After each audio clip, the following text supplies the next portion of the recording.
Om Swastiastu, Om Wigenam Astu Namo Sidam. Puji syukur marilah kita panjatkan kehadapan ide Sang Yang Widiwasa, karena atas asung kerta warunugrahnya kita dapat berkumpul bersama dalam suasana yang penuh kedamaian. Semoga kita semua senantiasa diberi kesehatan lahir dan batin agar mampu melanjutkan dharma kehidupan ini dengan penuh kesadaran dan pengabdian. Umat sedharma yang saya kasihi, saya Kadek Elsa Bonita, mahasiswa Prodi Pendidikan Agama Hindu semester 6. Pada kesempatan yang mulia ini, izinkan saya menyampaikan sebuah dharma wacana yang bersumber dari salah satu Upanishad yang sangat menarik dan mendalam, yaitu Jabala Upanishad. Teks ini tidak hanya berbicara tentang ritual atau jalan lahiriah, tetapi lebih jauh mengajak kita untuk merenungi hakikat kehidupan, kebebasan spiritual, dan makna sejati dari pelepasan duniawi. Jabala Upanishad mengandung pesan yang sangat relevan dengan kehidupan kita, terutama dalam memahami bahwa jalan menuju kedamaian dan moksa bukan hanya ada di luar diri, tetapi justru terletak di dalam kesadaran kita sendiri. Marilah kita bersama-sama mendengarkan dan merenungi ajaran yang terkandung dalam teks ini, seraya membuka hati dan pikiran kita, agar dharma yang kita dengar hari ini menjadi penerang di tengah kegelapan samsara. Di antara banyak ajaran dalam filsafat Hindu, Upanishad menempati tempat yang sangat penting karena berisi ajaran-ajaran spiritual mendalam yang berkaitan dengan hakikat diri atau Atman, Tuhan atau Brahman, dan jalan menuju pembebasan atau moksa. Salah satu teks yang tergolong dalam kelompok Upanishad minor adalah Jabala Upanishad. Meskipun tidak sepopuler Upanishad besar seperti Chandogya atau Brihadaranyaka, teks ini menyimpan nilai-nilai spiritual yang mendalam, khususnya terkait pelepasan keduniawian dan kebebasan pribadi dalam menempuh kehidupan spiritual. Jabala Upanishad adalah salah satu dari Sannyasa Upanishad, yang artinya teks ini membahas tentang kehidupan pertapaan atau sannyasa, yaitu tahap kehidupan terakhir dalam tradisi Hindu yang menekankan pelepasan terhadap ikatan duniawi demi mencapai spiritual tertinggi. Jabala Upanishad diyakini ditulis sebelum abad keempat Masehi, menjadikannya salah satu teks tertua yang membahas pentingnya melepaskan keterikatan dunia untuk menemukan makna sejati kehidupan. Salah satu hal yang membuat Jabala Upanishad unik adalah bagaimana ia menghubungkan tempat fisik dengan makna spiritual. Dalam bagian awal teks ada pembahasan menarik tentang kota suci Varanasi atau Baranas yang disebut sebagai Awimuktam, yaitu tempat yang tidak pernah ditinggalkan oleh Dewa Siwa. Disinilah menurut Jabala Upanishad Brahman tinggal, yaitu hakikat Tuhan yang tertinggi dan tak terwujud. Tempat ini dianggap sebagai lokasi di mana seseorang bisa mencapai moksa atau pembebasan jiwa, bahkan saat nafas terakhir menjelang kematian. Namun, makna Awimuktam tidak hanya terbatas pada lokasi fisik. Dalam ajaran yang disampaikan oleh Yajnavalkya, yaitu seorang resi besar dalam tradisi Weda, dikatakan bahwa tempat suci sesungguhnya berada dalam diri manusia sendiri, tepatnya di titik antara alis dan hidung, yang dalam meditasi sering disebut sebagai mata ketiga atau pusat kesadaran spiritual. Dengan kata lain, Jabala Upanishad mengajarkan bahwa tempat suci sejati tidak perlu dicari keluar, karena diri manusia sendiri adalah tempat tinggal Tuhan.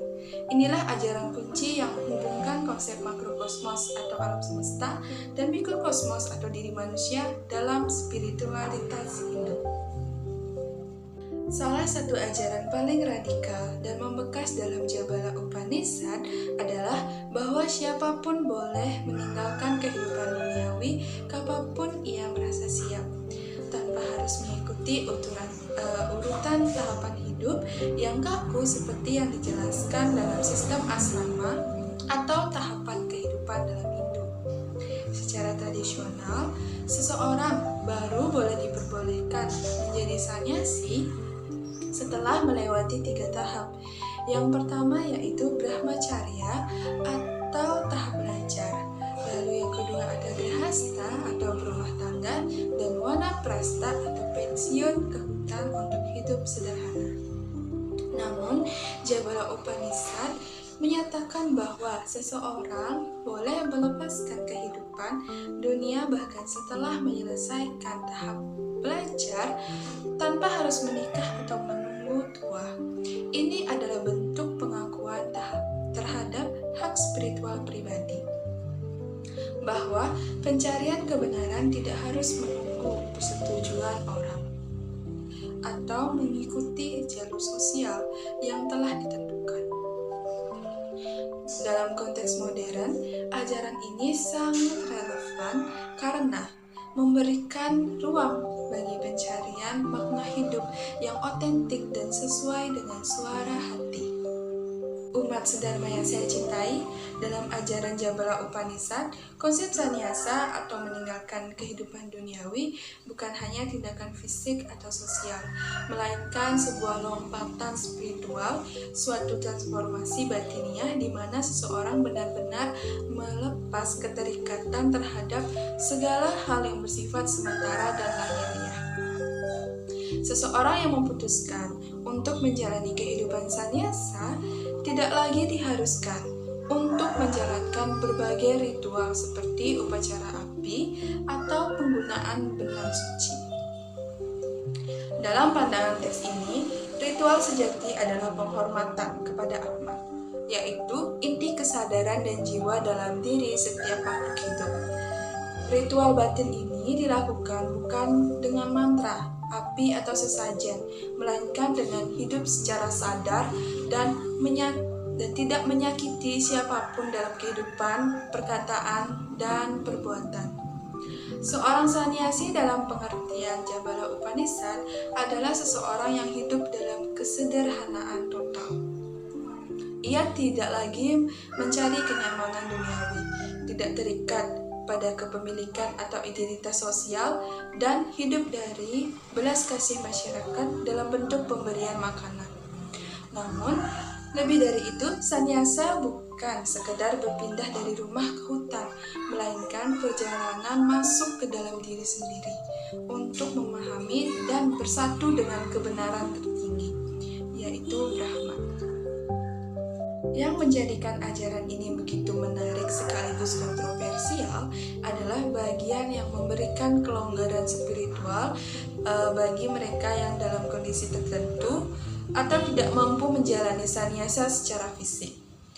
Jika seseorang sudah sakit parah atau tidak mampu secara tubuh untuk hidup sebagai petapa, ia diperbolehkan melepaskan dunia secara mental dan verbal saja. Artinya, pelepasan dunia tidak harus dilakukan dengan meninggalkan rumah secara literal atau mengganti pakaian dengan jubah oranye, tetapi dapat terjadi dalam hati dan kesadaran diri ketika seseorang sungguh-sungguh tidak lagi terikat pada dunia ini. Lebih jauh lagi, Jabala Upanishad memuat ajaran yang sangat jarang ditemukan dalam teks spiritual Hindu lainnya. Teks ini menyebutkan bahwa seorang sannyasi dapat memilih untuk mengakhiri hidupnya dalam situasi tertentu sebagai bentuk penyelesaian spiritual, bukan pelarian. Pilihan-pilihan tersebut meliputi berpuasa hingga meninggal, memasuki air atau api, atau melakukan perjalanan panjang tanpa tujuan kembali, yang dalam tradisi tersebut disebut sebagai Mahaprasthana atau perjalanan besar menuju keabadian. Meskipun tidak secara eksplisit mendorong seseorang untuk bunuh diri, bagian ini memberi ruang tafsir bahwa mengakhiri hidup secara spiritual dalam kondisi khusus bukanlah dosa, melainkan bisa dilihat sebagai tindakan penuh kesadaran, penghormatan terhadap Atman, dan kebebasan dari samsara atau lingkaran kelahiran dan kematian. Inilah yang membedakan Jabala Upanishad dari banyak teks lain dalam tradisi Weda yang cenderung menolak ide bunuh diri dalam bentuk apapun. Namun, tafsir ini tentu menimbulkan perdebatan filosofis dan etik di kalangan para sarjana maupun umat Hindu sendiri. Apakah tindakan mengakhiri hidup bisa dianggap sebagai pilihan spiritual yang sah? Apakah ini tidak bertentangan dengan prinsip ahimsa atau tidak menyakiti terhadap diri sendiri? Nah, beberapa sarjana seperti Sarvepalli Radhakrishnan mengangkat isu ini sebagai contoh bagaimana Upanishad memberikan spektrum pemahaman yang luas, termasuk soal kematian yang dijalani secara sadar dan spiritual. Hal ini membuat Jabala Upanishad bukan sebagai teks normatif yang kaku, melainkan sebagai manifestasi dari kebebasan batin yang menempatkan hak individu sebagai pusat dari pengalaman spiritual. Dalam dunia modern, pesan ini bisa dibaca bukan sebagai pembenaran terhadap bunuh diri, melainkan sebagai pengingat tentang pentingnya kemerdekaan batin, bahkan dalam menghadapi penderitaan yang ekstrim. Bahwa pilihan untuk melepaskan dunia tidak selalu harus mengikuti bentuk-bentuk tradisional, tapi bisa dijalani secara spiritual, hening, dan penuh kesadaran. Sebuah jalan yang sunyi hanya bisa dipilih oleh jiwa yang benar-benar siap. Dalam bab terakhir Jabala Upanishad, muncul gambaran yang kuat dan penuh makna mengenai para tokoh spiritual yang disebut para Mahamsa. Istilah ini merujuk pada mereka yang telah mencapai tingkatan tertinggi dalam kehidupan rohani, yaitu manusia yang tidak lagi terikat pada identitas, aturan sosial, atau bahkan simbol-simbol keagamaan. Para Mahamsa bukan hanya seorang petapa. Mereka adalah pribadi yang telah menyatu dengan Atman dan melalui penyatuan itu menyatu pula dengan Brahman atau realitas mutlak yang menjadi tujuan utama seluruh pencarian spiritual dalam tradisi Vedanta. Nah, para Mahamsa tidak tampak seperti orang suci dalam pengertian konvensional. Mereka tidak mengenakan jubah keagamaan, tidak membawa tongkat, dan tidak memiliki jambul rambut atau yang disebut dengan sika, dan bahkan tidak memakai barang suci atau yajnopawita yang biasa dikenakan oleh kaum Brahmana. Dalam penggambaran yang jujur dan tajam, mereka bisa saja tampak seperti orang gila atau berperilaku tidak biasa, acuh tak acuh terhadap dunia, bahkan tidak dikenali oleh masyarakat sebagai orang yang telah mencapai pencerahan. Namun, di balik kesan luar itu, mereka telah menanggalkan seluruh lapisan identitas palsu yang membungkus jiwa dan hidup dalam kesadaran murni akan diri sejati. Lalu, beberapa nama yang disebutkan dalam teks ini adalah yang pertama ada Samwartaka, Aruni, Swetaketu, Durwasa, Ribu, Nigada, Jadabarata, Dattatreya, dan Daiwataka. Tokoh-tokoh ini tidak hanya dikenal dalam Upanishad, tetapi juga disebutkan dalam berbagai teks Purana dan Itihasa sebagai Mahapurusa. Pribadi agung yang telah menaklukkan keinginan dan ego. Misalnya, Dattatreya sering dianggap sebagai inkarnasi Tuhan yang mewujud dalam bentuk pengembara yang penuh kebijaksanaan dan bebas dari dualitas dunia. Ia menjadi simbol pengajar spiritual yang tidak terikat pada agama, kasta, atau institusi. Demikian pula, Jadabarata adalah contoh luar biasa dari para Mahamsa. Dalam Bhagavata Purana, ia digambarkan sebagai seseorang yang berpura-pura sebagai orang bodoh untuk menghindari keterlibatan duniawi. Padahal, ia adalah seorang bijak yang telah menyadari sepenuhnya kesatuan dirinya dengan Brahman. Ia hidup tanpa peduli penghinaan atau penghargaan dari orang lain. Inilah ciri khas seorang para Mahamsa, yaitu tidak menginginkan pujian, tidak takut celaan, dan hanya tinggal dalam kesadaran yang tenang dan hening tentang kebenaran abadi. Nah, umat sedharma yang saya hormati, mari kita mengulas pengertian dari Paramahamsa ini. Secara etimologis, Paramahamsa berasal dari bahasa Sanskerta, yaitu Parama berarti tertinggi dan Hamsa berarti angsa. Dalam literatur Vedanta, angsa dianggap simbolik karena dipercaya dapat memisahkan susu dari air, sebuah metafora untuk kemampuan memisahkan yang ilahi dari yang fana.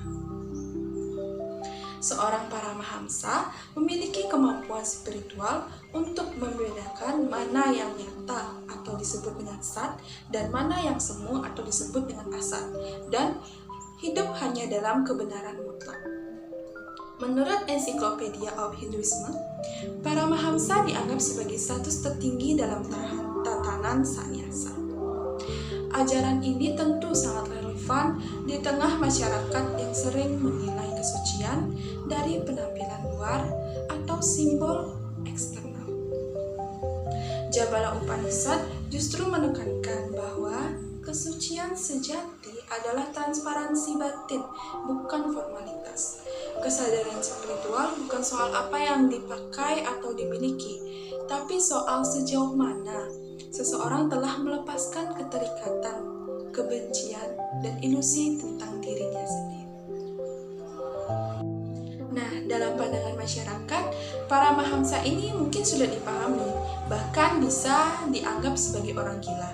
Namun dalam sudut pandang spiritual, mereka telah gila kepada Tuhan dan waras terhadap yang hakiki. Ini sejalan dengan pernyataan dalam Bhagavad Gita Adhyaya 5 sloka 18 yang menyebutkan bahwa seorang bijak memandang semua makhluk dengan mata yang sama, baik Brahmana, sapi, gajah, maupun orang rendah, karena ia telah melampaui dualitas dunia. Lebih jauh lagi, Paramahamsa adalah bukti bahwa moksa tidak hanya ideal, melainkan nyata dan dapat dicapai dalam kehidupan ini.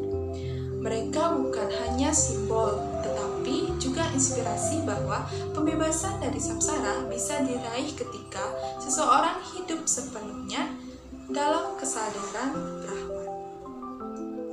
Mereka telah menyelesaikan perjalanan spiritualnya dan sekarang tinggal dalam keheningan yang agung, tanpa ambisi, tanpa rasa takut, dan tanpa nama.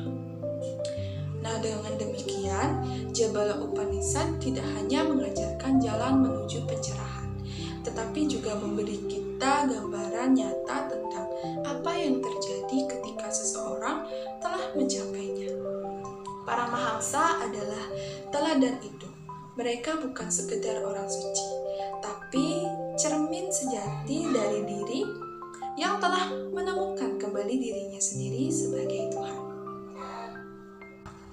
Jabala Upanishad adalah teks yang melampaui batas-batas zaman.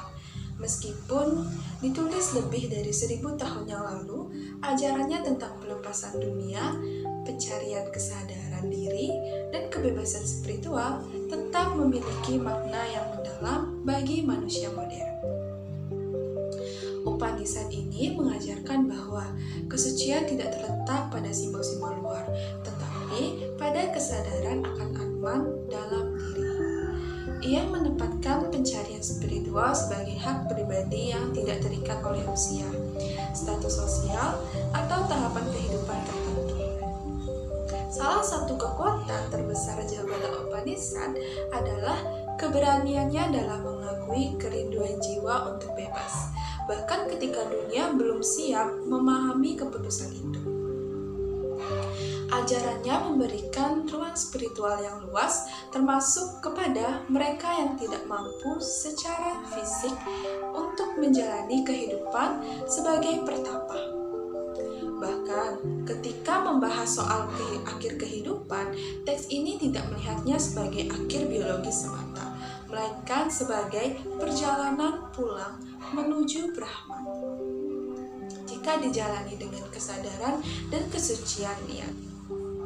dari konsep Awi Muktam sebagai tempat suci di luar dan di dalam diri, hingga sosok para mahangsa yang telah menyatu dengan diri dan Tuhan, Jabala Upanishad menuntut kita untuk melihat bahwa spiritualitas sejati bukanlah kepemilikan, melainkan pelepasan, bukan penambahan, melainkan perenungan dan pengosongan diri.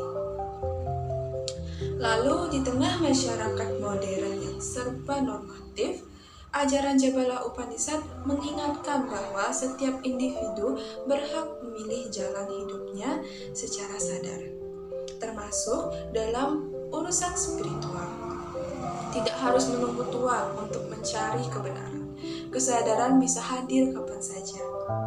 Dalam dunia yang penuh dengan ambisi, konsumsi, dan keterikatan, teks ini mengajak kita untuk mengembangkan wairagya atau sikap batin melepaskan. Bukan berarti meninggalkan dunia, tetapi hidup di dunia tanpa dikuasai oleh dunia itu sendiri. Seorang sannyasi hidup dari pemberian dan tidak menyakiti siapapun. Ini mengajarkan kita untuk hidup dengan penuh kasih, empati, kesadaran terhadap sesama tanpa mengharapkan balasan apapun. Nah, sosok para mahangsa mungkin tidak dikenali atau dipahami oleh masyarakat.